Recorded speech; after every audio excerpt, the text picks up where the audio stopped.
बारे में ही हमें जानना होगा। प्रमाण के जो 4 सिद्धांत दिए गए हैं न्याय दर्शन में, यथार्थ ज्ञान को प्राप्त करने के लिए 4 स्वतंत्र प्रमाण स्वीकार किए गए हैं। पहला कौन सा है आपका? प्रत्यक्ष, दूसरा अनुमान, तीसरा उपमान और चौथा शब्द। अनुमान और उपमान को और भी अलग अलग 2 नामों से जानते हैं, अभी आप लोगों को बताया। अनुमान को हम अनुमिति के नाम से भी जानते हैं और उपमान को उपमिति के भी माध्यम से हम जानते हैं। ठीक है, तो प्रत्यक्ष क्या होता है, प्रत्यक्ष के बारे में जानते हैं। न्याय दर्शन में प्रत्यक्ष का प्रयोग ज्ञान के साधन के अतिरिक्त साध्य के रूप में भी किया गया है। प्रत्यक्ष के द्वारा जो ज्ञान उत्पन्न होता है वो प्रत्यक्ष ही कहा जाता है। मतलब जो ज्ञान प्रत्यक्ष के द्वारा उत्पन्न होता है वो उसे प्रत्यक्ष ही कहा जाता है। इस प्रकार कह सकते हैं प्रत्यक्ष का प्रयोग प्रमाण तथा प्रमा दोनों के अर्थों में किया जाता है। प्रत्यक्ष ज्ञान संदेह रहित है। प्रत्यक्ष ज्ञान जो होता है वो संदेह रहित होता है, क्योंकि जो हमने सामने से देख लिया है उसमें हम किस प्रकार का संदेह करेंगे, है ना। तो प्रत्यक्ष ज्ञान संदेह रहित होता है या यथार्थ और निश्चित होता है। ठीक है, प्रत्यक्ष ज्ञान को किसी अन्य ज्ञान के द्वारा प्रमाणित करने की आवश्यकता नहीं होती है। मतलब अगर हमने प्रत्यक्ष देख लिया है कि प्रत्यक्ष एक पेड़ है, तो हम देख लिया है, तो फिर हम उसको किसी अन्य माध्यम से प्रमाणित करने की आवश्यकता ही नहीं होती है। इसका कारण यह है कि प्रत्यक्ष स्वयं निर्विवाद है। इसलिए एक श्लोक में कहा भी गया है, प्रत्यक्षे किम प्रमाणम, प्रत्यक्षे किम प्रमाणम, या हम कह सकते हैं प्रमीयते अनेन इति प्रमाणम। अर्थात न्याय दर्शन के अनुसार होगा यथार्थ ज्ञान की प्राप्ति के साधन प्रमाण है प्रत्यक्ष में। और देखते हैं कि प्रत्यक्ष स्वतंत्र और निरपेक्ष प्रमाण है। प्रत्यक्ष जो भी है वो क्या है, स्वतंत्र है और निरपेक्ष है। प्रत्यक्ष की विशेषता है कि उसे अन्य प्रमाणों, प्रत्यक्ष है या अन्य विशेषता अन्य प्रमाणों से अलग करती है। अन्य प्रमाण कौन कौन से हैं? उपमान और अनुमान और शब्द प्रमाणों से अलग करती है।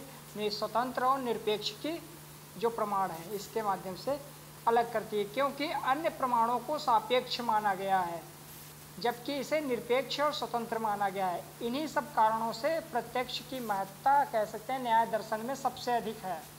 ठीक है, पाश्चात्य एक दर्शन में तार्किक शास्त्री हैं, वो मिल, इनका नाम मिल है। उन्होंने प्रत्यक्ष की महत्ता पर कहा है कि प्रत्यक्ष ही आगमन का एकमात्र आधार है। आगमन का जो आधार इन्होंने बताया है वो प्रत्यक्ष है। प्रत्यक्ष शब्द 2 शब्दों से मिलकर बना है। कौन कौन से 2 शब्द हैं, इसका विच्छेद करेंगे। प्रत्यक्ष को हम 2 शब्दों में कहेंगे, प्रति प्लस अक्ष। प्रति और अक्ष 2 शब्द हो गए। प्रति का अर्थ यहाँ पर होगा, प्रति का अर्थ होगा सम्मुख या सामने, और अक्ष का अर्थ होगा, अक्ष पर्यायवाची हम लोगों ने पढ़े होंगे, अक्ष का अर्थ होगा आँख। तो इसका क्या अर्थ हो जाएगा? प्रत्यक्ष का अर्थ होगा जो आँख के सामने हो, उसे ही हम प्रत्यक्ष कहते हैं। अर्थात यह वैसे जो आँख के सामने हो, ये किस अवस्था में, ये एक प्रत्यक्ष का केवल संकीर्ण रूप है, जबकि इसका विस्तृत रूप है। विस्तृत मीन्स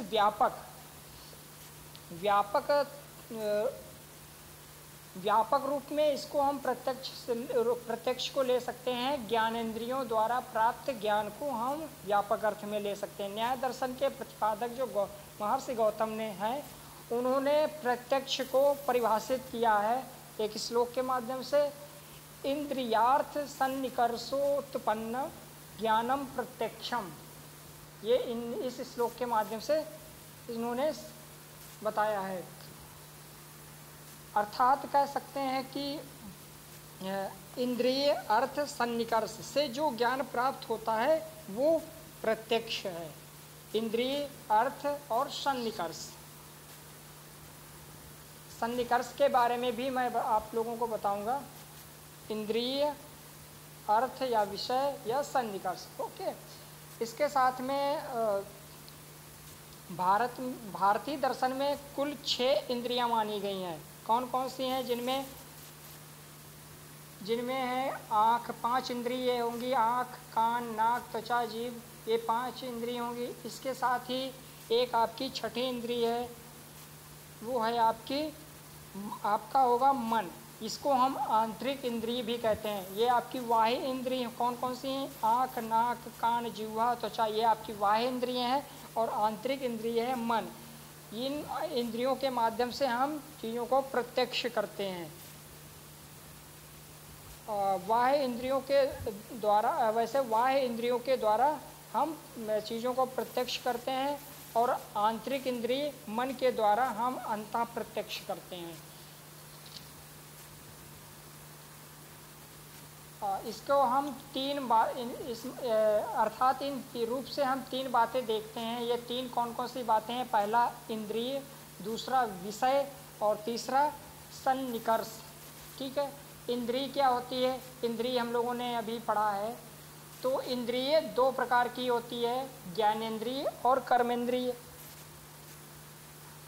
हाथ, पैर इत्यादि कर्मेंद्रियां हैं। जो 5 कर्मेंद्रियां हैं, वो ये तो कर्मेंद्रियां हो गई, हाथ, पैर, ये सारी चीज़ें जिनके द्वारा ज्ञान प्राप्त होता है वे ज्ञानेंद्रियां कहलाती हैं। जिनके माध्यम से हम ज्ञान प्राप्त करते हैं वो ज्ञानेंद्रियां होती हैं।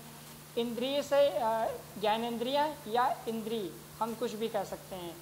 इंद्रियां 2 प्रकार की होती हैं, अभी आप लोगों को बताया, बाह्य इंद्रिय और आंतरिक इंद्रिय। बाह्य इंद्रियों की संख्या 5 है, जैसे आँख, जीभ, कान, नाक, त्वचा। और आंतरिक इंद्रिय है मन। बाह्य इंद्रियों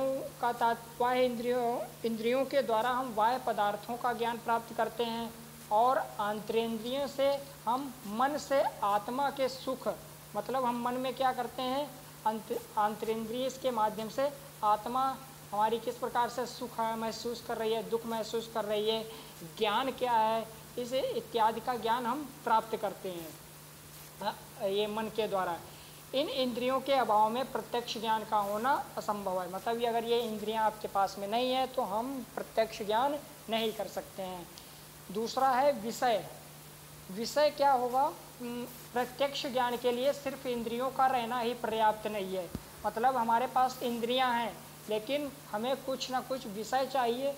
जैसे हम लोगों ने कुतुब मीनार, ताजमहल, इन सब के बारे में सुना और पढ़ा है, लेकिन हम क्या करते हैं कि वो हमारे सामने भी तो रहनी चाहिए, सामने भी होनी चाहिए। मतलब हमें प्रत्यक्ष ज्ञान करना है तो वो हमारे सामने ही हो, वस्तु होनी चाहिए। बल्कि विषयों का भी रहना आवश्यक है। इंद्रियां अपने आप को ज्ञान का विषय नहीं बना सकती। मतलब जो इंद्रियां हैं वो स्वयं में अपने आप को ज्ञान का विषय नहीं बना सकती, उसके लिए कोई ना कोई विषय चाहिए। यही मतलब कारण क्या कैसे हो सकता है? जैसे आँख है, वो स्वयं को देख नहीं सकती, है ना, मतलब स्वयं को देख नहीं पाती है आँख कभी भी। और कान क्या होता है? वो स्वयं को सुन नहीं पाता है। अर्थात इंद्रियों से भिन्न विषय का रहना परमावश्यक है, अन्यथा इंद्रियां ज्ञान अपनाने में असमर्थ ही होंगी। मतलब विषय का होना परमावश्यक है। इसके बाद में जो तीसरा पॉइंट है सन्निकर्ष। सन्निकर्ष कई बार आएगा, अनुमान में भी हम लोग देखेंगे। सन्निकर्ष का अर्थ होगा इंद्रियों का वस्तुओं के साथ में संबंध। इंद्रियों का वस्तुओं के साथ में संबंध। सन्निकर्ष को और माध्यम से कह सकते हैं, इसके कई अर्थ हो जाएंगे। संबंध, लगाव, समीपता, सामीप्य या रिश्ता, जिससे कहते हैं नाता, रिश्ता, ये सारी चीज़ें आ जाती हैं। सन्निकर्ष अर्थात इंद्रियों का वस्तुओं के साथ में संबंध होना चाहिए। जब तक आँख का रूप से संयोग नहीं होगा, मतलब आँख है उसका अगर रूप से संयोग नहीं होगा तो क्या होगा? हमारा ज्ञान का उदय हो ही नहीं सकता। न्याय दर्शन में कई प्रकार के सन्निकर्षों की चर्चा की गई हैं जो ज्ञान का उदय करने में सफल होते हैं। न्याय शास्त्र में 6 भेद इसके माने गए हैं सन्निकर्ष के।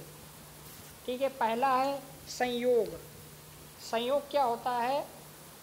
इंद्रिय व द्रव्य में संबंध होना संयोग कहलाता है। मतलब इंद्रिय है, द्रव्य मीन्स जो भी वस्तु है उसमें संबंध होना संयोग कहलाता है। जैसे आँख का फूल के साथ में संयोग, कोई फूल है उस फूल का संयोग आँख के साथ में होता है। ठीक, तो ये संयोग हो गया। दूसरा पॉइंट है सन्निकर्ष का, संयुक्त समवाय। संयुक्त समवाय, इसमें क्या होगा?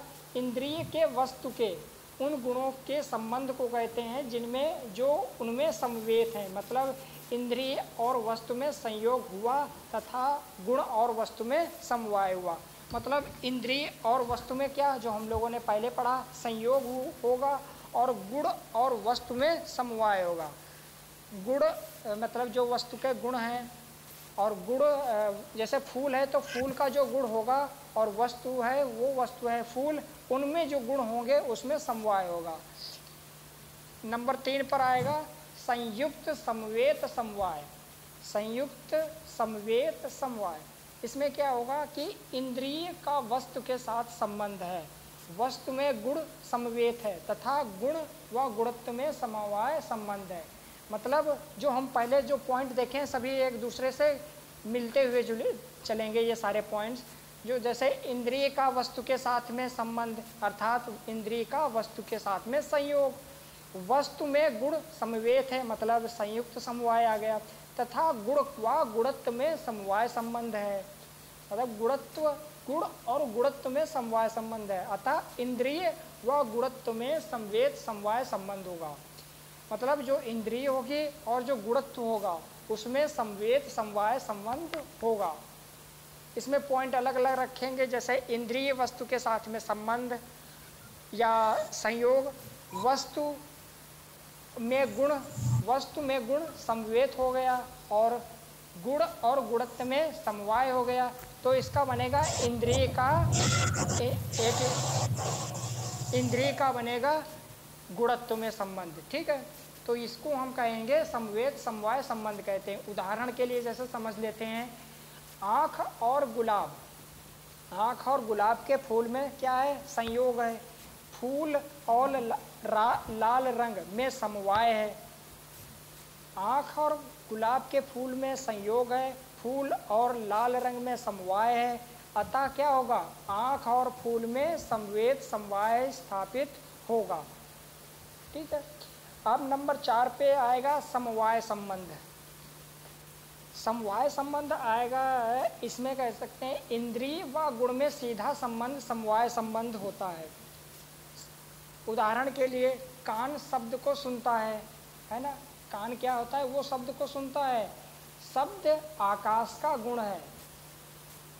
शब्द क्या है? वो आकाश का गुण है और दोनों में समवाय संबंध है, अतः कान और आकाश में समवाय संबंध स्थापित हुआ।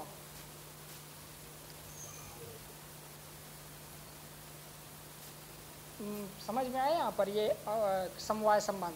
मतलब कोई भी कान क्या है? वो कोई भी शब्द सुनता है। कान क्या है? जैसे हम बोल रहे हैं तो उस शब्द को आप सुन रहे हो। शब्द क्या है? आकाश का एक गुण है। आकाश मीन्स शून्य। ये शब्द क्या है? इस आकाश के माध्यम से ये आकाश में घूमते रहते हैं। इस आकाश का गुण है शब्द, और शब्द और आकाश का जो गुण है वो किससे होगा? फिर कान और आकाश में क्या हो जाएगा? समवाय संबंध हो जाएगा।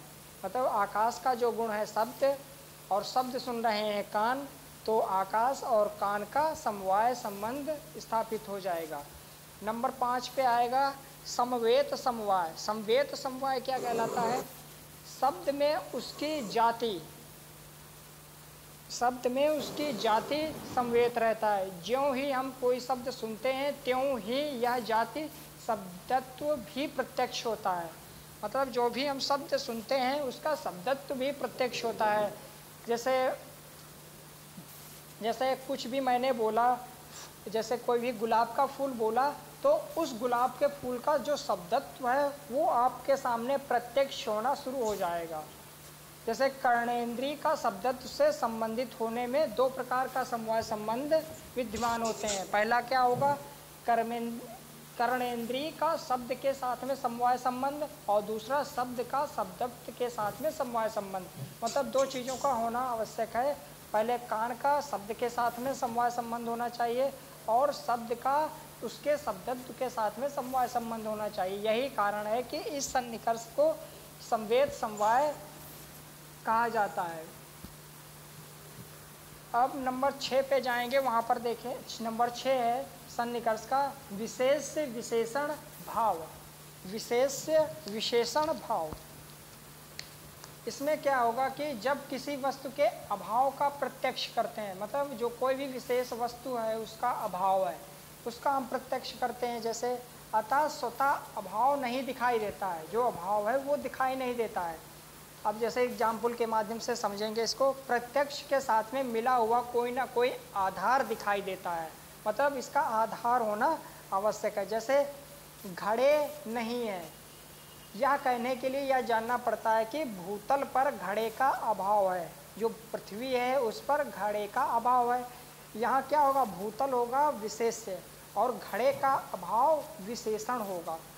चूँकि कह सकते हैं कि विशेषण को हम अपने आप में ना देखकर उसे अपने विशेष या भूतल की विशेषता के रूप में देखते हैं, मतलब हम इसको विशेष की विशेषता के रूप में देखते हैं, इसलिए इसको हम सन्निकर्ष को विशेष विशेषण कहते हैं।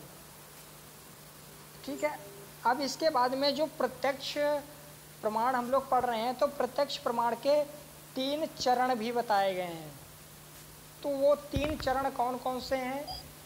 पहला है निर्विकल्प प्रत्यक्ष, दूसरा है सविकल्प प्रत्यक्ष, तीसरा है प्रत्यभिज्ञा। प्रत्यभिज्ञा तो निर्विकल्प प्रत्यक्ष क्या होता है? या प्रत्यक्ष की प्रारंभिक भाषा है। इसमें हम वस्तु का प्रत्यक्ष करते हैं, मतलब इसमें हम कोई भी वस्तु का तो हम प्रत्यक्ष करते हैं परंतु समझ नहीं पाते कि वस्तु क्या है ना। मतलब इसमें ये प्रारंभिक अवस्था है, निर्विकल्प प्रत्यक्ष है। इसमें हम किसी वस्तु का हम प्रत्यक्ष करते हैं लेकिन हम समझ नहीं पा रहे हैं कि वस्तु ये कौन सी है। जैसे हमने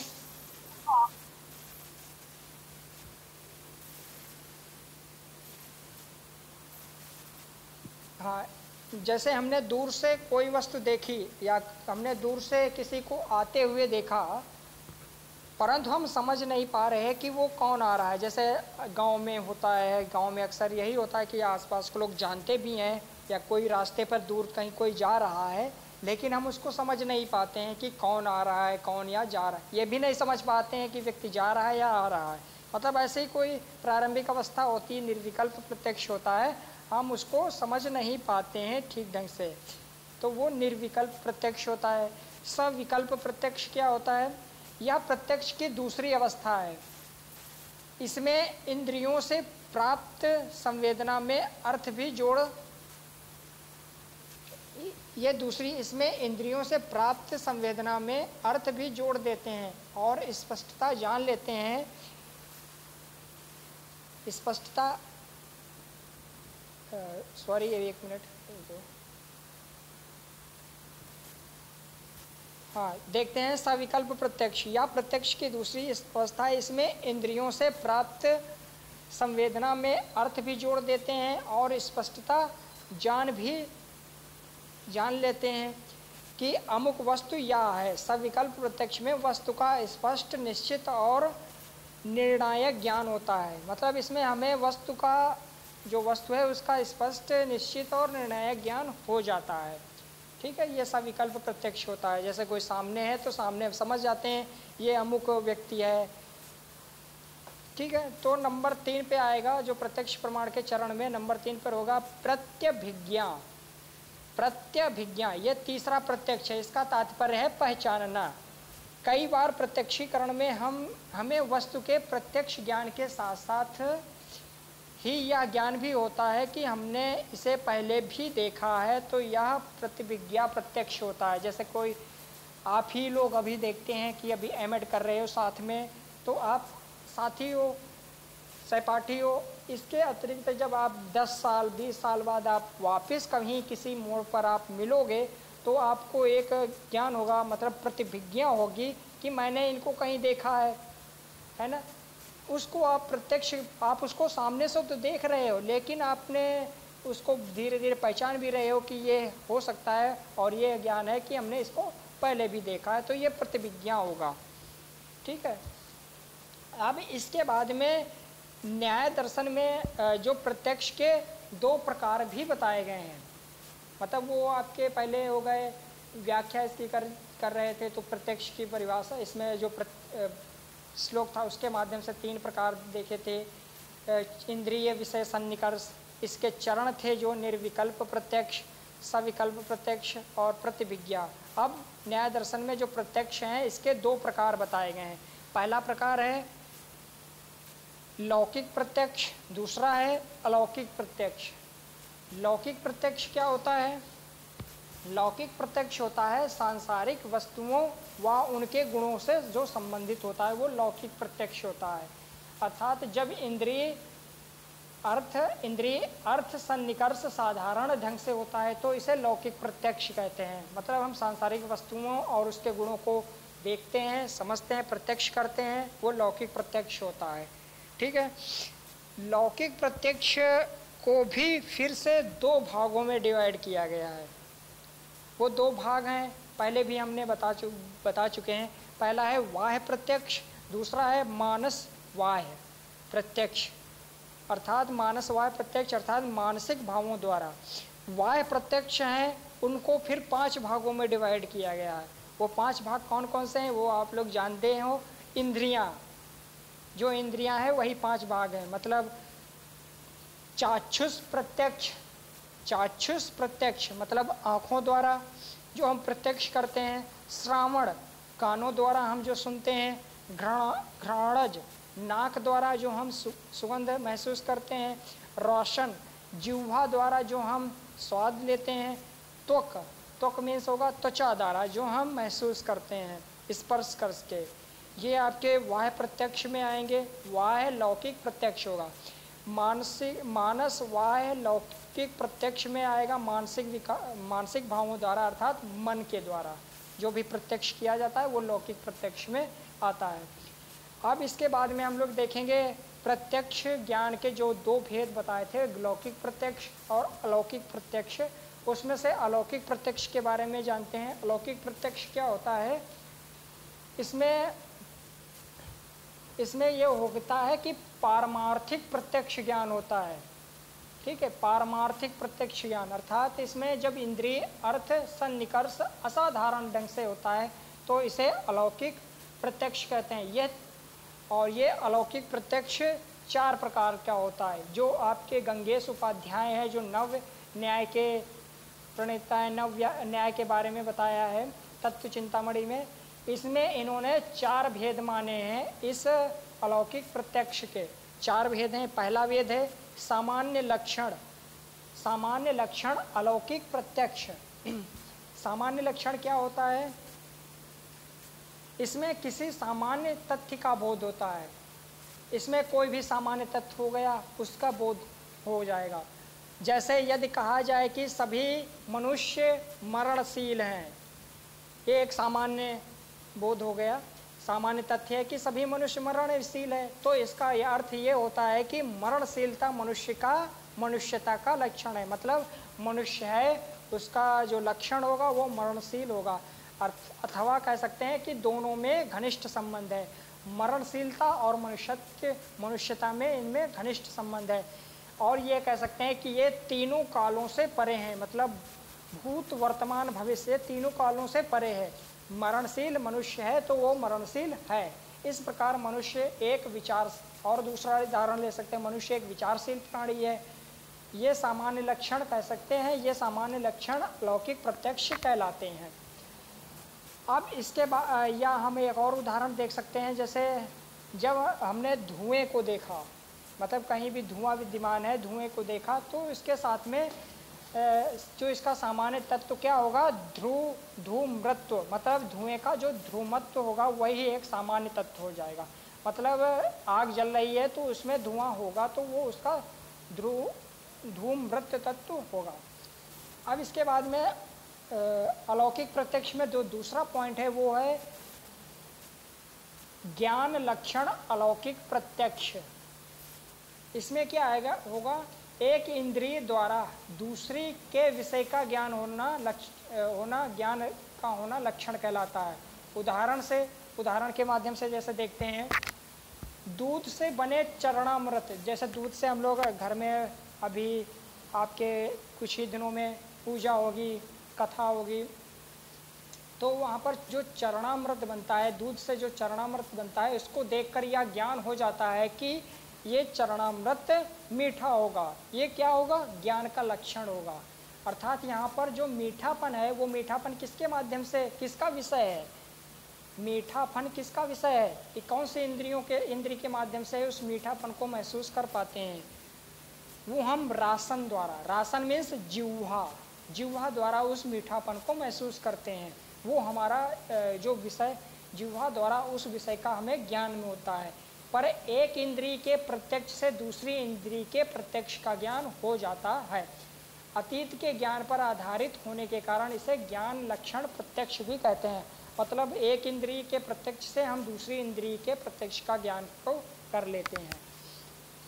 जैसे बर्फ को देखकर ठंड का ज्ञान, जैसे बर्फ रखी है तो बर्फ हमारे सामने रखी है तो बर्फ को देखकर हम क्या करते हैं, अनुभव करते हैं कि ये ठंडी होगी, तो हम उसका महसूस करते हैं, उसका हम ज्ञान कर लेते हैं। जैसे कोई भी पुष्प हुआ, फूल हुआ, तो पुष्प या फूल को देखकर हम क्या महसूस करते हैं, सुगंध, उसकी सुगंधता का हमें ज्ञान हो जाएगा। तो जो ये ठंडकपन और ये सुगंध का ज्ञान हुआ, ये इंद्रियों से मतलब हम संपर्क नहीं करते हैं।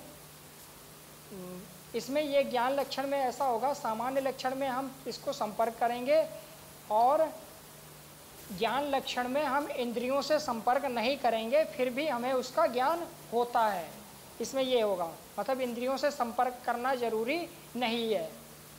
जैसे पुष्प है तो पुष्प का हमें संपर्क करना जरूरी नहीं है, हम उसको महसूस कर सकते हैं कि इसमें सुगंध होगा। या बर्फ़ को देख करके हम महसूस, बर्फ़ है उसको आप ना ही खा करके देखिए, जीभ पर रख के देखिए, हम उसको महसूस करते हैं कि ये बर्फ़ है, वो ठंडी ही होगी। ठीक है, तो हमें उसके इंद्रियों से संपर्क करने की आवश्यकता नहीं है। अब इसके बाद में जो तीसरा पॉइंट है, योगज अलौकिक प्रत्यक्ष। योगज अलौकिक प्रत्यक्ष, इसमें क्या आएगा, ये अलौकिक प्रत्यक्ष का तीसरा भेद है। इसमें योगाभ्यास से प्रसूत, ये ज्ञान किसके अध्यास पर होगा, योगाभ्यास से होगा। ये हर एक के इसका ज्ञान सभी को नहीं होगा, ये योगाभ्यास के माध्यम से होगा। योगियों को योग शक्ति के द्वारा दूर से दूर तक की वस्तुओं का अनुभव हो जाता है। जो योगी होते हैं वो योगी अपनी योग शक्ति के द्वारा क्या करते हैं, उन वस्तुओं का अनुभव कर लेते हैं। वे अपने स्थान से बैठे बैठे ही हजारों किलोमीटर दूर की घटना को देख सुन सकते हैं। यह सन्निकर्ष असाधारण ढंग से होता है, अतः इसे हम योगज अलौकिक प्रत्यक्ष कहते हैं। मतलब ये सभी में नहीं होता है और योगी सब कुछ जान लेता है, योगी के लिए कुछ भी अज्ञात नहीं है। भारतीय दर्शन में योगज प्रत्यक्ष को वेदों के आधार पर प्रमाणित माना जाता है। मतलब जो योगज प्रत्यक्ष दिया गया है वो वेदों के आधार पर प्रमाणित माना गया है। अब इसके बाद में जो नव न्याय में 4 वेद बताए गए, उनमें से चौथा वेद है वो है प्रतिभा प्रत्यक्ष। प्रतिभा प्रत्यक्ष, इसके द्वारा प्रतिभा ज्ञान प्राप्त होता है। इसमें भविष्य ज्ञान सम्मिलित होता है। यह ज्ञान भी योगियों को ही होता है, सबको ज्ञान नहीं होता। मतलब ये अभी देखते हैं, यह ज्ञान भी योगियों को होता है जिसके आधार पर वे भविष्यवाणी करते हैं। यह मानस प्रत्यक्ष से भिन्न है। वैसे मानस प्रत्यक्ष से भूतकाल की घटनाओं का प्रत्यक्ष होता है, परंतु इसका कोई ठोस आधार नहीं होता है। कभी कभी सामान्य व्यक्ति के भी भविष्य कथन भी सत्य निकल जाते हैं। जैसे हम लोग क्या कहते हैं, भविष्य कह देते हैं कि कोई भी कथन हम बोल देते हैं, वो भी सही निकल जाते हैं। वो एक भूत की घटनाओं के आधार पर हम उसका भविष्य को अनुमान के द्वारा भविष्य को हम प्रत्यक्ष कर सकते हैं। ठीक है, ये सामान्य की तरह से, लेकिन जो योगियों के द्वारा होगा वो भविष्य की घटनाओं का प्रत्यक्ष करना होता है, ये प्रतिभा प्रत्यक्ष में आएगा। ठीक है, तो ये हमारे प्रत्यक्ष प्रमाण के कुछ पॉइंट्स थे। अब इसके बाद में हम अनुमान प्रमाण के बारे में जानते हैं। अनुमान प्रमाण क्या होता है? अनुमान प्रमाण होगा, इसमें एक प्रोफेसर हैं संगमा लाल, वो लिखते हैं कि अनुमान के बारे में, प्रत्यक्ष को छोड़ करके अन्य सभी प्रमाणों का ज्ञान परंपरा से होता है, जिनके व्यापार में पूर्व ज्ञान की कारणता किसी न किसी रूप में विद्यमान रहती है। मतलब प्रत्यक्ष में तो ज्ञान होगा वो प्रत्यक्ष ज्ञान होगा, और अन्य जो ज्ञान होगा अनुमान में, उसमें पूर्व ज्ञान की कारणता होना आवश्यक है, विद्यमान रहना जरूरी है। ये प्रोफेसर संगमालाल कहते हैं। जो आप देखेंगे चारवाक दर्शन को छोड़ करके जो भारत के भारतीय दर्शन है, भारतीय दर्शनों के समान ही सभी न्याय दर्शन में भी अनुमान को यथार्थ ज्ञान प्राप्ति के साधन के रूप में स्वीकार किया गया। यथार्थ ज्ञान में अनुमान को स्वीकार नहीं किया गया है, और भारतीय दर्शन है उनमें सभी में अनुमान के ज्ञान को स्वीकार किया गया है। न्याय दर्शन में भी अनुमान को स्वीकार किया गया। अनुमान दो शब्दों के योग से मिलकर बना है। पहला क्या है? अनु और मान। अनु का अर्थ होता है पश्चात और मान का अर्थ होता है ज्ञान, अर्थात अनुमान का शाब्दिक अर्थ होगा पश्चात ज्ञान। ठीक है, मतलब अन्य शब्दों में पूर्व ज्ञान के पश्चात और उसी पर आधारित होकर होने वाले ज्ञान को अनुमान कहते हैं। मतलब पूर्व ज्ञान के पश्चात और उसी पर आधारित, जैसे पूर्व ज्ञान हमने जो अर्जित किया है कि ये ऐसा हो सकता है, और उस पर जो आधारित ज्ञान होगा उसे हम अनुमान कहते हैं। अनुमान का आधार पूर्व में किए गए अनुभव हैं। उदाहरण के लिए जैसे देखते हैं सामने पहाड़ी पर धुआं दिख रहा है, धुएं को देखकर यह ज्ञान हो जाना कि वहाँ आग है, यह एक क्या है? अनुमान है। आग का ज्ञान हमें इसलिए प्राप्त हो गया क्योंकि जब हमने कहीं भी धुआं देखा तब हमने उसका साथ में संयोग हुआ कि हमें महसूस हुआ कि जहाँ जहाँ धुआं होगा वहाँ आग अवश्य होगी, आग होगी ही। ठीक है, अतः कह सकते हैं कि धुएं और आग के बीच में अनिवार्य संबंध जो होगा का हमें ज्ञान था। मतलब जो संबंध आग और धुएं के बीच में था वो अनिवार्य था, मतलब वो हमें ज्ञान पूर्व में था। इस संबंध के आधार पर हमने पहाड़ी में धुएं को देखकर आग का ज्ञान प्राप्त कर लिया। इस उदाहरण में देखते हैं कि इसमें धुआं हेतु है, आग साध्य है, पहाड़ी पक्ष को निर्धारित करता है। अतः अनुमान में तीन अवयव, हेतु, साध्य और पक्ष, न्यायिकों के अनुसार अनुमान को परिभाषित करते हुए लिखा है कि हेतु का प्रत्यक्ष करके अनिवार्य संबंध के आधार पर पक्ष में साध्य का ज्ञान प्राप्त करना ही अनुमान है। अब देखते हैं कि अनुमान के कुछ प्रकार बताए गए हैं न्याय दर्शन में, इसका वर्गीकरण किया गया है। अनुमान का जो है दो प्रकार से वर्गीकरण किया गया है। एक तीसरा भी वर्गीकरण है लेकिन वो इतना इम्पोर्टेंट नहीं। जो दो वर्गीकरण है उनमें देखते हैं, पहला वर्गीकरण है प्रथम वर्गीकरण और दूसरा द्वितीय वर्गीकरण। प्रथम वर्गीकरण में क्या आएगा? प्रथम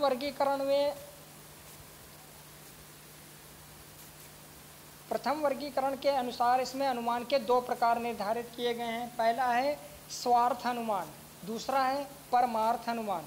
स्वार्थ अनुमान क्या होता है? जो ज्ञान स्वार्थ अनुमान होगा, जो अनुमान स्वयं के लिए किया जाता है उसे हम स्वार्थ अनुमान कहते हैं। मतलब जो ज्ञान हम स्वयं, जो अनुमान हम स्वयं के लिए किया जाता है उसे हम स्वार्थ अनुमान कहते हैं। ठीक है, और दूसरा है परार्थ अनुमान। उसको क्या कहते हैं? ये परार्थ अनुमान दूसरों को समझाने के लिए होते हैं। मतलब ये जो दूसरा है परार्थ अनुमान, वो दूसरों को समझाने के लिए, दूसरों को बताने के लिए परार्थ अनुमान का ज्ञान करते हैं। ये अनुमान 5 अवयवों, जो 5 अवयव हमने बताए थे, प्रतिज्ञा, हेतु, दृष्टांत या उदाहरण, उपनय और निगमन के प्रयोग के आधार पर हम ज्ञान प्राप्त करते हैं, परार्थ अनुमान कहलाता है। ठीक है। उसके बाद में जो दूसरा है वर्गीकरण, अनुमान का दूसरा वर्गीकरण क्या, प्रथम वर्गीकरण आप में 2 पॉइंट हो गए, स्वार्थानुमान और परार्थानुमान। और द्वितीय वर्गीकरण में इसको 3 भागों में इसको भी डिवाइड किया गया है। पहला है आपका पूर्ववत अनुमान, पहला है पूर्ववत अनुमान, और दूसरा है शेषवत अनुमान, और तीसरा है सामान्यतो दृष्ट अनुमान, सामान्यतो दृष्ट अनुमान। तो पूर्ववत अनुमान क्या होता है? पूर्ववत अनुमान इसमें होगा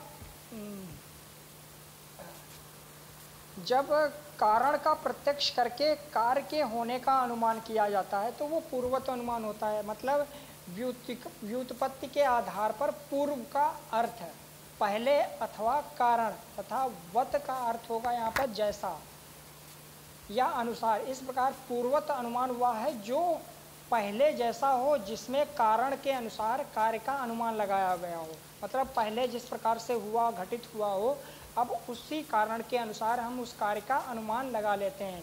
इसमें भविष्य के कार्य का अनुमान वर्तमान के कारण से होता है। मतलब अगर कोई भी कार्य हो रहा है, जैसे आग से धुआं उत्पन्न होता है, तो हम वर्तमान में देख रहे हैं, तो भविष्य में इसका भी हम अनुमान लगा लेते हैं। जैसे कोविड में ही, कोविड है तो कोविड की जो प्रक्रिया जैसी चल रही है, तो हम इसके अनुमान लगा लिया कि कोविड की तीसरी लहर भी आने वाली है। तो मीन्स ये भविष्य के अनुमान के आधार पर हम वर्तमान के आधार पर हम भविष्य का भी अनुमान लगा लिए हैं कि तीसरी लहर भी आएगी। ठीक है। जैसे हम कह सकते हैं कि बादलों को देखकर, जैसे अभी बादल आपके सामने आ जाएं, आसमान में बादल हो जाएं, तो हम यह अनुमान लगा लेते हैं कि बारिश होगी। पूर्ववत अनुमान में साधन तथा साध्य में कारण कार्य संबंध होता है। अब इसके बाद में जो दूसरा पॉइंट है शेषवत अनुमान। शेषवत अनुमान क्या होगा? शेष का अर्थ है कार्य और वत का अर्थ है अनुसार। पहले भी हमने बताया अनुसार या जैसा। इस प्रकार शेषवत अनुमान का अर्थ क्या होगा? कार्य के अनुसार कारण का अनुमान। व्याप्ति में साधन तथा साध्य के मध्य कार्य कारण संबंध है। इसमें वर्तमान कार्य के पिछले कारण का अनुमान किया जाता है। उदाहरण के लिए नदी के जल का अधिक वेग देखकर यह अनुमान करना कि कहीं वर्षा हुई होगी। मतलब जो शेष बचा हुआ है, शेष हुआ है। जैसे अनुमान लगा सकते हैं, जैसे हिमालय में हिमस्खलन हुआ होगा, या उत्तराखंड में देखते हैं वहाँ पर कहीं भी बारिश हुई होगी, और यहाँ पर गंगा जी में उसका पानी आए, कान तक आए, या कहीं भी जो भी पड़ता है, तो हम अनुमान लगा लेते हैं कि वहाँ बहुत अधिक बारिश हुई होगी या कुछ भी हुआ होगा, तो हम इसका ये अनुमान लगा लेते हैं। आई थिंक जैसे गांव में जाते हैं, गांव में ये होता है कि खेतों में जब सिंचाई होती है तो बहुत दूर से पानी आता है नाली के द्वारा, 1 किलोमीटर हो गया, कहीं भी कितनी भी दूर हो गया, तो हम दूर से देखते हैं तो ये अनुमान लगता है कि कहीं ट्यूबवेल चल रहा है, तो उस ट्यूबवेल के माध्यम से हम पता लगते हैं कि ट्यूबवेल चल रहा है और सिंचाई कहीं हो रही है, तो हम उसको उसके माध्यम से पता कर सकते हैं, अनुमान लगा लेते हैं। अब इसके बाद में जो तीसरा पॉइंट है द्वितीय वर्गीकरण में, सामान्यतो दृष्ट। सामान्यतो दृष्ट अनुमान हुआ है जिसमें प्रत्यक्ष चीज़ का ज्ञान है। उदाहरण के लिए प्रातः काल में सूर्य को पूर्व दिशा में तथा सायं काल में पश्चिम दिशा में देख करके सूर्य में गति का अनुमान करना। मतलब जब सूर्य पहले हुआ पूर्व दिशा में उगा और बाद में पश्चिम दिशा में पहुंच गया, तो अनुमान लगा लेते हैं कि गति है इसमें। यह अनुमान कारण कार्य संबंध पर नहीं, वरन इस आधार पर होता है कि इसमें साधन और साध्य बराबर एक दूसरे के निकट पाए जाते हैं। इसमें क्या होगा? साधन पद साध्य पद का ना तो कारण और कार्य ही है। उद्योतकर जो ग्रंथकार हैं, न्यायशास्त्री हैं, उन्होंने एक उदाहरण प्रस्तुत किया है कि किसी स्थान पर, उन्होंने एक अपने ग्रंथ में उदाहरण के माध्यम से बताया है। उनका ग्रंथ हम लोगों ने क्या बताया था, न्याय वार्तिक ग्रंथ उनका लिखा हुआ था। उदाहरण के द्वारा बताया गया है कि किसी स्थान पर यदि सारस पक्षी दिखाई देता है तो हम क्या अनुमान लगा लेते हैं, सामान्य तो दृष्टि के अनुमान आधार पर कह सकते हैं कि वहाँ पर पानी विद्यमान है, होगा। ठीक है, ये द्वितीय वर्गीकरण हुआ अनुमान का। अब इसके बाद में जो तीसरा वर्गीकरण मैंने बताया था कि वो नव्य न्यायिक के आधार पर किया गया है। नव्य न्यायिक में से जो आधुनिक काल में है, कौन है, गंगेश उपाध्याय, उनके द्वारा जो तृतीय वर्गीकरण किया गया है, वो पहला वर्गीकरण, इसको 3 भागों में डिवाइड किया गया है। केवल अन्वय अनुमान, केवल अन्वय अनुमान अर्थात केवलान्वयी या निश्चयात्मक अनुमान। मतलब निश्चयात्मक अनुमान उसे कहते हैं जहाँ साधन तथा साध्य सदैव साथ पाए जाते हैं, अर्थात जिसकी व्याप्ति केवल अन्वय के द्वारा स्थापित हो तथा जिसमें व्यतिरेक बिल्कुल ना हो। अर्थात उदाहरण के लिए देखते हैं, घट प्रमेय ज्ञेय है और अतएव घट एक अभिधेय है, या जिसका ज्ञान हो सकता है उसका नाम भी होगा। मतलब कोई वस्तु है, वो वस्तु उपलब्ध है और उसका ज्ञान भी हो सकता है, मतलब उसका नाम भी होगा। मतलब घड़े का ज्ञान हो सकता है अथवा घड़े का नाम भी अवश्य होगा। जैसे घड़े जैसी आकार की कोई वस्तु रखी है तो घड़ा तो है, वो वस्तु भी है और उसके साथ में उसका नाम भी है। मतलब एक निश्चय है कि इसका नाम होगा। जो भी वस्तु हम देखते हैं वो एक निश्चित है कि उसका नाम होगा। सामने आपके सामने दरवाज़ा है तो आप दरवाजे को देख रहे हो तो उसका भी दरवाजे का नाम क्या होगा उसको आप समझ पा रहे हो, तो ये निश्चयात्मक होगा, अर्थात केवल अन्वय अनुमान होगा या केवलान्वयी होगा। नंबर 2 होगा केवल व्यतिरेक, केवल व्यतिरेक या केवल व्यतिरेकी अनुमान या केवल निषेधात्मक। इसमें समझ में आएगा कि क्या कहना चाह रहा है निषेधात्मक, अर्थात केवल व्यतिरेक अनुमान वहाँ होता है जहाँ साधन तथा साध्य की अन्वय मूलक व्याप्ति से नहीं वरन साध्य के अभाव के साथ में साधन के प्रभाव की व्याप्ति के ज्ञान से अनुमान हो। उदाहरण के लिए अन्य भूतों से जो भिन्न नहीं है उसमें गंध नहीं है, पृथ्वी में गंध है, मतलब निषेधात्मक है। यहाँ पर सारी चीज़ें निषेधात्मक रूप से हम मतलब बात कर रहे हैं। अतएव पृथ्वी अन्य भूतों से भिन्न है। इसमें क्या होगा, प्रथम वाक्य में हम लोगों ने देखा साध्य के अभाव के साथ साधन के अभाव की व्याप्ति दिखलाई गई है, मतलब अन्य भूतों से जो भिन्न नहीं है उसमें गंध नहीं है। साधन गंध को पक्ष पृथ्वी के सिवाय अन्यत्र देखना संभव नहीं है और साधन तथा साध्य में अन्वय के आधार पर व्याप्ति की स्थापना संभव नहीं है। इस प्रकार कह सकते हैं यहाँ पर अनुमान व्यतिरेक के आधार पर संबंध द्वारा किया गया है, मतलब निषेधात्मक होगा। अब नंबर 3 पे आएगा अन्वय व्यतिरेकी अनुमान या अन्वय व्यतिरेक या निश्चयात्मक तथा निषेधात्मक। मतलब ये दोनों प्रकार से है, निश्चयात्मक और निषेधात्मक। जो ऊपर के दोनों पॉइंट्स पढ़े हैं वो दोनों पॉइंट्स को इसमें इंक्लूड किया गया है, निश्चयात्मक और निषेधात्मक। इसमें होगा अन्वय व्यतिरेकी अनुमान वहाँ होता है जहाँ साधन तथा साध्य का संबंध अन्वय तथा व्यतिरेक दोनों के द्वारा स्थापित किया गया हो। इस अनुमान में क्या होगा, व्याप्ति संबंध इस प्रकार स्थापित होता है कि साधन के उपस्थित रहने पर साध्य भी उपस्थित रहता है, साध्य के अनुपस्थित रहने पर साधन भी अनुपस्थित रहता है। जैसे जहाँ धुआं है वहाँ आग है, यहाँ पर साध्य उपस्थित है, साधन भी उपस्थित है। ठीक है, पहाड़ में धुआं है, अतएव क्या होगा, पहाड़ में आग है, साधन और साध्य दोनों उपस्थित हैं। जहाँ आग नहीं है वहाँ धुआं नहीं है, मतलब दोनों चीज़ अनुपस्थित हैं साधन और साध्य में। ये यहाँ पर ये ऐसा होगा, निषेधात्मक और निश्चयात्मक दोनों प्रकार से होगा। अब इसके बाद में हम लोग देखते हैं जो अनुमान के हैं, अनुमान के कुछ पद बताए गए हैं, या हम कह सकते हैं कि अनुमान के जो पद कह सकते हैं, या उसके जो परार्थ अनुमान में हम लोगों ने अवयव पढ़े थे, 5 अवयव हैं, उनके बारे में जानते हैं अवयव कौन से हैं। तो वो पद होते हैं, अनुमान में कम से कम 3 पद होते हैं। 3 पदों को क्रमबद्ध तरीके से आगमन और निगमन विधि में प्रयुक्त करने के लिए पदों की संख्या 5 कर ली जाती है। मतलब 3 पद हैं, उसमें जब आगमन निगमन विधि में प्रयुक्त करते हैं तब हम 5 कर लेते हैं। न्याय दर्शन के अनुसार जब स्वयं के प्रयास द्वारा स्वयं को ज्ञान प्राप्त करना हो तो उपयुक्त 3 पदों का प्रयोग किया जाता है। मतलब अगर कोई भी ज्ञान हमें स्वयं प्राप्त करना है तो हमें 3 ही पद की आवश्यकता होगी, 3 ही अवयवों की आवश्यकता होगी।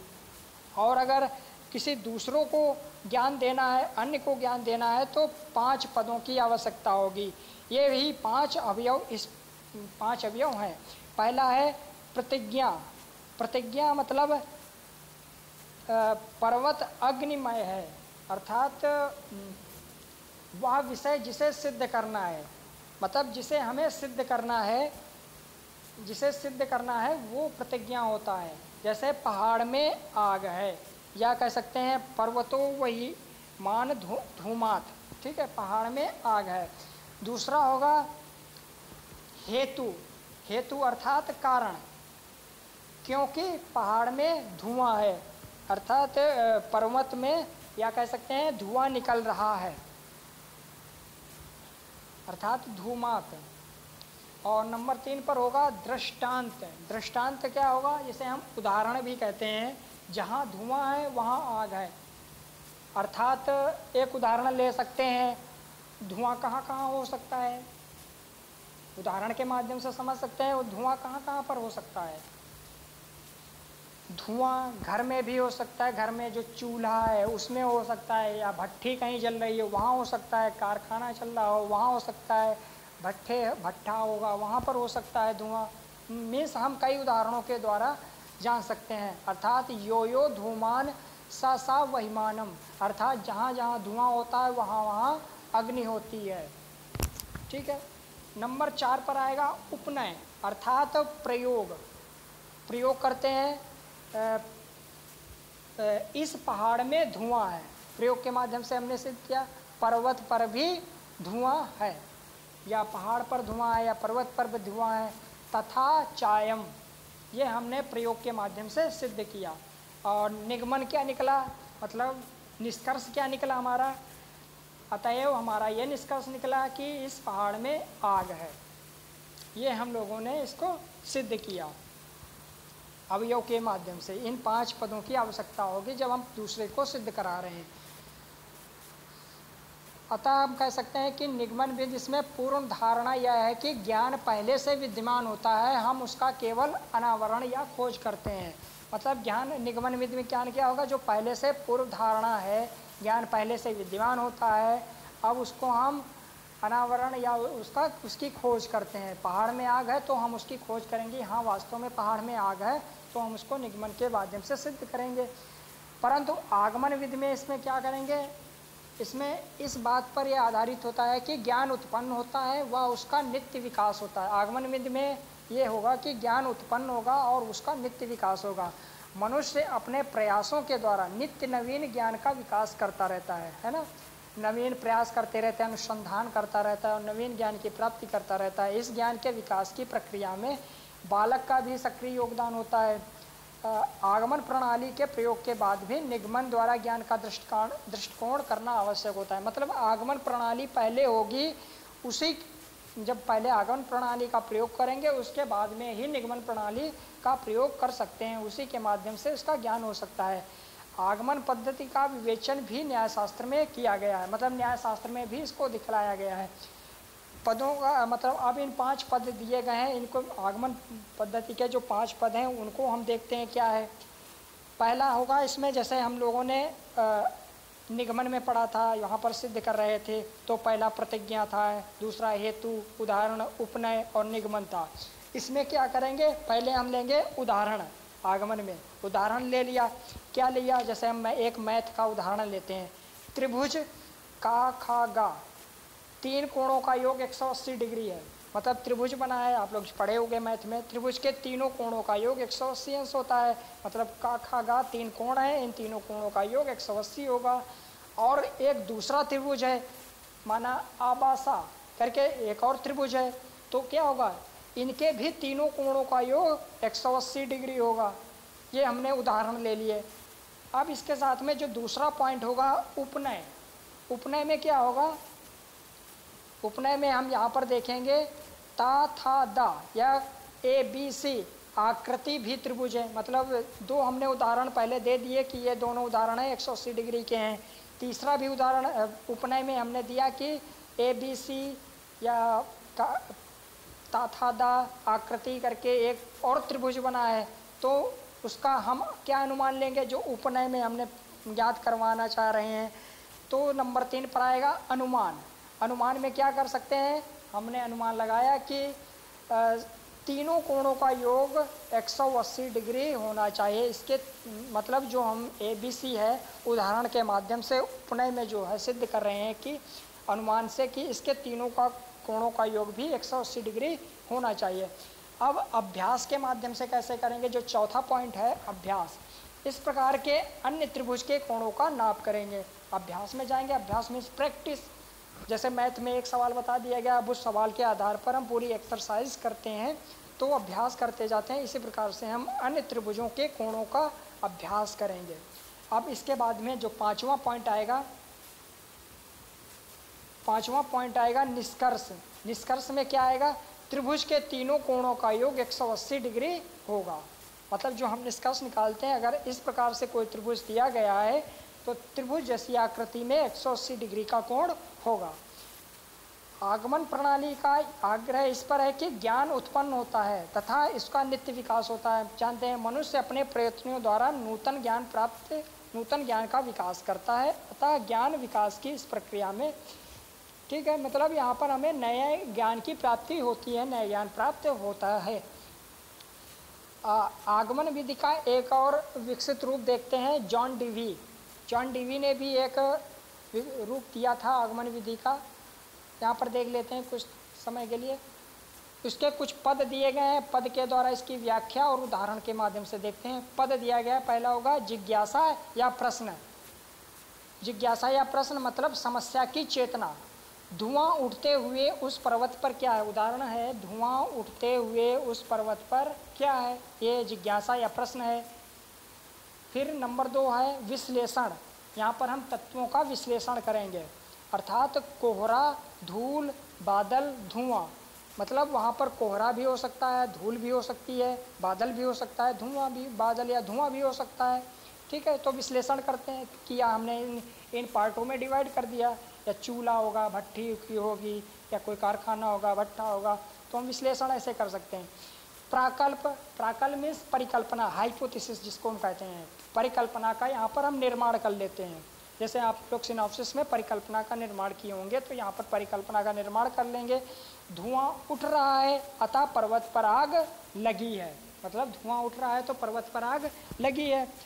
तो इसका नेक्स्ट पॉइंट होगा, चौथा होगा प्राकल्प परीक्षण, मतलब अध्यायवशाय। जिज्ञासु पर्वत के मतलब जो प्राकल्प परिकल्पना का हम परीक्षण करते हैं, तो जो जिज्ञासु होगा, जो जिज्ञासु व्यक्ति होगा, या सिनॉप्सिस जैसे बताई है, तो हम क्या करेंगे, उस पर्वत के पास जा कर के देखेंगे, ठीक है, देखेंगे। तो निगमन क्या आएगा, उसका हम तात्कालिक निष्कर्ष निकाल लेंगे। निगमन में तात्कालिक निष्कर्ष होगा कि जहाँ जहाँ धुआं होता है वहाँ वहाँ आग होती है। ये हम निगमन करते हैं, जो तत्काल में हम निष्कर्ष निकाल लेते हैं। धारणा क्या होगी, हम ये भी धारणा कह सकते हैं कि तात्कालिक निष्कर्ष को विभिन्न परिस्थितियों में परखना, मतलब हम किसी अन्य परिस्थितियों में भी जांच सकते हैं कि चूल्हे से धुआं भी निकल सकता है, भट्टी से भी धुआं निकल सकता है, ठीक है, ये हम धारणा रख लेते हैं। और इसका सामान्य निष्कर्ष ये होगा, अर्थात निरूपण, इसका सिद्धांत निरूपण, हमने एक सिद्धांत बना दिया, जहाँ जहाँ धुआं होता है वहाँ वहाँ आग अवश्य होती है, अर्थात यो यो धूमवान सा वही मानम। ये हमारा जॉन डीवी के अनुसार एक आगमन विधि का विकसित रूप दिया गया है, ठीक है। अब इसके बाद में हम लोग जो प्रमाण पढ़ रहे थे, तो प्रमाण के अंतर्गत प्रमाण के अंतर्गत जो तीसरा पॉइंट है आपका उपमान। उपमान क्या होता है, उपमान के बारे में हम लोग देखते हैं। उपमान ऐसा होता है कि इसमें सादृश्यता के प्रत्यक्ष से नाम, संज्ञा और नामी संज्ञी के संबंध का ज्ञान कराने वाले प्रमाण को उपमान कहते हैं। मतलब इसमें हम संज्ञा और संज्ञी के संबंध का ज्ञान जो रखता है उसे हम उपमान कहते हैं। उपमान अथवा तुलना वह साधन है जिससे हम किसी पूर्णतया ज्ञान पदार्थ सादृश्य से किसी अन्य पदार्थ का ज्ञान प्राप्त करते हैं। उदाहरण के लिए हमें नाम का ज्ञान हो गया या तो कहीं पढ़ने से या सुनने से। मतलब हमें नाम का ज्ञान हो गया कहीं या तो हमने पढ़ा है या सुना है। जैसे एक उदाहरण के द्वारा देखते हैं, जैसे हमने किसी का नाम भी, जैसे शेर का हमें ज्ञान हो गया। शेर का नाम हमने कहीं या तो किसी के माध्यम से सुना या तो हमने कहीं पढ़ा। या हम दूसरा उदाहरण लेते हैं, नीलगाय। माना हमने कह सकते हैं कि मान लिया कि हमने नीलगाय का ज्ञान हो गया। अब नीलगाय को बहुत से लोगों ने नहीं देखा होगा, तो इतना हमें ज्ञान होगा नीलगाय एक पशु है, वह पशु है जो गाय जैसी होती है। किंतु अभी तक हमने क्या है, नीलगाय का प्रत्यक्ष रूप में ज्ञान ही नहीं है। वह कैसी होती है हमने अभी सिर्फ उसके बारे में केवल सुन रखा है, वह गाय जैसी होती है। अर्थात जब हम किसी पशु को देखते हैं तो वह गाय से मिलती जुलती है, उसके आकार की होती है, तब हम यही समझते हैं कि यही नीलगाय है ना। अर्थात यह क्या होता है, यह ज्ञान उपमान से होता है। अब क्या करेंगे, जब हम जंगल में गए वहाँ हमने गाय की तरह एक पशु दिखाई दिया और हमें ज्ञान हो गया कि यह नीलगाय है। अर्थात अब हमें नाम और नामी का ज्ञान हो गया। मतलब नाम और नामी या संज्ञा और संज्ञी क्या ज्ञान हो गया। यह ज्ञान कैसे हुआ, हमने नीलगाय और गाय में सादृश्यता या समानता का प्रत्यक्ष किया, फलता हमें ज्ञात हो गया कि वह गाय की तरह दिखने वाला पशु नीलगाय है। मतलब हम इन दोनों में जो समानता का प्रत्यक्ष करके हम उसमें उसका ज्ञात कर लेते हैं, तो ये उपमान हो गया। अब इसके बाद में जो प्रमाण के अंतर्गत आता है चौथा पॉइंट, वो होगा शब्द प्रमाण। शब्द प्रमाण क्या होता है, शब्द प्रमाण इसमें ये आएगा कि यथार्थ ज्ञान की प्राप्ति के साधन के रूप में शब्द एक महत्वपूर्ण प्रमाण है। न्याय दर्शन में शब्द को प्रत्यक्ष, अनुमान एवं उपमान के बाद चौथा प्रमाण स्वीकार किया गया है। मतलब इसको हम चौथा प्रमाण के रूप में स्वीकार करते हैं। न्यायिकों के अनुसार पद और वाक्य का अर्थ जानने से जो ज्ञान प्राप्त होता है, ज्ञान के उस प्रमाण को शब्द प्रमाण कहते हैं। मतलब जो पद और वाक्य के अर्थ जब हम जानना चाहते हैं, जो ज्ञान प्राप्त होता है, उसे हम शब्द प्रमाण कहते हैं। न्याय दर्शन में पद को सक्त कहा गया है, अर्थात किसी विशेष पद से कोई विशेष अर्थ ही व्यक्त होता है। जैसे राम जाता है तो इस पद से जो विशेष अर्थ ही व्यक्त होता है कि राम जा रहा है। न्यायिकों की मान्यता है कि पदों में यह शक्ति ईश्वर द्वारा प्रदत्त है। मतलब ये जो शक्ति है ये ईश्वर द्वारा प्रदान की गई है। न्यायिकों ने पदों को दो भागों में विभाजित किया है। प्रथम वर्गीकरण है ज्ञान के स्रोत के आधार पर, और द्वितीय है ज्ञान के विषय के आधार पर। ठीक है, ज्ञान के स्रोत के आधार पर इसको भी दो भागों में इन्होंने डिवाइड किया है। पहला है वैदिक पद, दूसरा है लौकिक पद। वैदिक पद क्या होगा, वैदिक पद होगा वेदों में उल्लिखित जो पद और वाक्य हैं। मतलब वेदों में उल्लिखित जो पद और वाक्य हैं, न्यायिकों के अनुसार इनकी रचना वैदिक मानव, अलौकिक मानव, ईश्वर द्वारा की गई है। ठीक है, इसलिए वेदों में उल्लिखित जो भी ज्ञान है उसकी प्रामाणिकता पर संदेह नहीं किया जा सकता। वेद ईश्वर के वचन है, अतः उनकी प्रामाणिकता पूर्ण, निश्चित एवं असंदिग्ध है। ये वैदिक पद में आएगा।